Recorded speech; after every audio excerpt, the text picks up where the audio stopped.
ফের রাজ্যপাল রাজ্য সংঘাত। বোসের বিরুদ্ধে সুপ্রিম কোর্টে রাজ্যপালের সইয়ের অভাবে আটকে রাজ্যের 8টি বিল। রাজ্যপালের বিরুদ্ধে সুপ্রিম কোর্টে রিট পিটিশন দায়ের রাজ্যের। ফের রাজ্যপাল সংঘাত। রাজ্যের 8টি বিল রাজ্যপালের বিরুদ্ধে সুপ্রিম কোর্টে রিট পিটিশন দায়ের রাজ্যের। রাজ্যপালের সইয়ের অভাবে আটকে রাজ্যের 8টি বিল।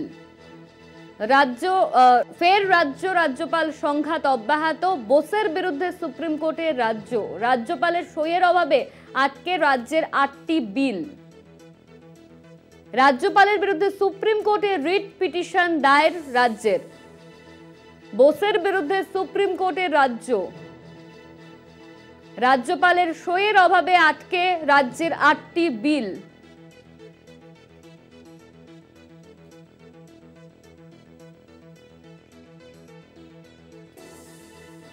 রাজ্যপালের বিরুদ্ধে সুপ্রিম কোর্টে রিট পিটিশন রাজ্যের। আর এই নিয়ে রাজনৈতিক মহলের থেকে কি বলা হচ্ছে শোনাবো আপনাদের। আমাদের যে অসহযোগিতা করছে, নির্বাচিত সরকারকে অসহযোগিতা করছে, নির্বাচিত তিনবারের মুখ্যমন্ত্রীকে অসহযোগিতা করছেন। বিধানসভা থেকে বিল পাশ হয়ে তার কাছে পাঠালে তিনি সেই বিল আটকে রেখে দিচ্ছেন। সেই উদ্দেশ্য প্রণোদিত ভাবে সেই বিল তিনি সই করছেন না, ফেরতও পাঠাচ্ছেন না। এই ধরনের বিভিন্ন অসহযোগিতার নিদর্শন বারংবার বিগত কয়েক বছর ধরে আমরা দেখছি। তার পরিপ্রেক্ষিতে এই ধরনের সিদ্ধান্ত নেওয়া হয়েছে। এখানে মোদী বিরোধী সরকার আছে, সেখানে তারা রাজ্য প্রশাসনের সঙ্গে সহযোগিতা করছেন না এবং তাদের যে সাংবিধানিক দায়িত্ব সেটাকেও পালন করছেন না। রাজ্যপাল করছেন বা যেটা রাজ্য সরকার করছেন, এটা গণতন্ত্রের পক্ষে একেবারেই কাম্য নয়।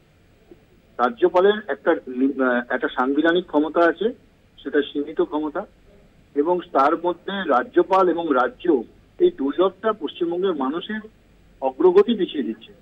সংবিধানের প্রভিশন অনুযায়ী যতটুকু করা দরকার রাজ্যপালকে ততটুকু। ওভার অ্যাক্টেড যে পজিশন নিয়েছেন রাজ্য এবং রাজ্যপাল, এটা কিন্তু গণতন্ত্রের জন্য এবং রাজ্যের জন্য একেবারেই ভালো নয়। আদালতে দৌড়ানো এবং এই যে পরিকল্পিতভাবে দুজনের যে তরজা, এটা কি কারণে হচ্ছে, এটা কিন্তু আমরা আজও অন্ধকারে। মধ্যখান থেকে বাংলার মানুষের উন্নয়ন, বাংলার মানুষের কাজ পিছিয়ে যাচ্ছে। ফের রাজ্যপাল সংঘাত। বোসের বিরুদ্ধে সুপ্রিম কোর্টে রাজ্যপালের সইয়ের অভাবে আটকে রাজ্যের 8টি বিল। রাজ্যপালের বিরুদ্ধে সুপ্রিম কোর্টে রিট পিটিশন দায়ের রাজ্যের। রাজ্যপালের সইয়ের অভাবেই রাজ্যের 8টি বিল আটকে রয়েছে, এমনই অভিযোগে রিট পিটিশন দায়ের করা হলো রাজ্যের তরফে। রাজ্যপালের বিরুদ্ধে সুপ্রিম কোর্টে রিট পিটিশন দায়ের রাজ্যের। রাজ্যপালের বিরুদ্ধে সুপ্রিম কোর্টে রিট পিটিশন দায়ের করা হলো রাজ্যের 8টি বিল আটকে রাজ্যপালের সইয়ের অভাবে। আর এর বিরুদ্ধে সুপ্রিম কোর্টে রিট পিটিশন দায়ের করলো রাজ্য।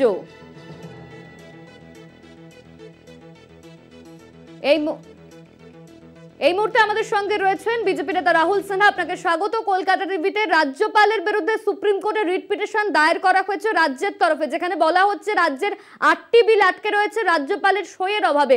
আপনার প্রতিক্রিয়া? না, দেখুন, বিষয় হচ্ছে বিল আটকে আছে কেন, তার পেছনে উপযুক্ত কোনো কারণ ছাড়া তো বিল আটকে নেই। অতএব যে কারণের জন্য বিল আটকে আছে সেই কারণগুলো সংশোধন করলে বিল স্বাভাবিক নিয়মে সেটা বিলে পরিণত হবে রাজ্যপালের ছাড়পত্র পাওয়ার পর। তো আমি সেই জন্য পরিষ্কার বলতে চাই যে এটা বসে আলোচনা করার বিষয় ছিল। এই নিয়ে কোর্ট কাচারি করা আজ পর্যন্ত জিনিস হয়নি, এটা হওয়ার কথাও ছিল না। কিন্তু আমি মনে করি যে সরকার যদি মনে করে সুপ্রিম কোর্টের দ্বারস্থ হয়ে সমস্যার সমাধান করবে, তৃতীয় পক্ষ সমস্যার সমাধান করে দেবে, তো ওয়েলকাম, কোনো অসুবিধার কিছু নেই। কিন্তু আমি পরিষ্কার এখনো বলছি, এটা বসে আলোচনার মাধ্যমে মিটিয়ে ফেলার বিষয়। এটা নিয়ে বাইরে যাওয়া মানে বাংলার মান মর্যাদা নষ্ট হওয়া। ধন্যবাদ আপনাকে। আমাদের সঙ্গে ছিলেন বিজেপি নেতা রাহুল সিনহা।